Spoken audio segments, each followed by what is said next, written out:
Ibu, kaulah malaikat,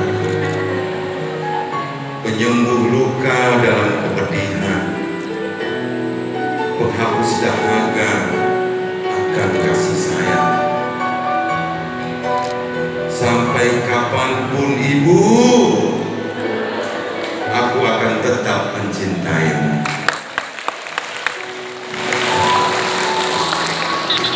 Aduh ya. Jadi Pak Menteri sungguh sangat mengharukan di hari ibu ini. Pantas ibu-ibu, mungkin perlu kita hadirkan seorang ibu yang paling senior di sini. Karena tidak mungkin tidak ada seorang ibu yang hebat. Pasti ibu yang hebat melahirkan anak yang hebat. Di sini kutulis cerita tentang nafas yang tak pernah terjerat dusta, tekad yang telah koyak oleh masa. Seberapapun sakitnya, kau tetap penuh cinta. Ibu, tanpa lelah, kau layani kami dengan segala rasa bangga di hati.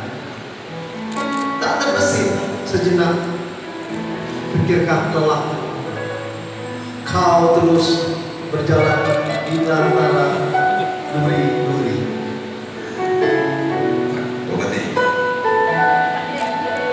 Ibu, tak pernah aku harap kau sudah tua dan renta. Tak pernah aku ingin kau lah dalam usia. Selalu kau kuharapkan terus mengenal bersamaku ketika dalam buayanmu. Dengan cinta, berikan selalu rohmu yang menusuk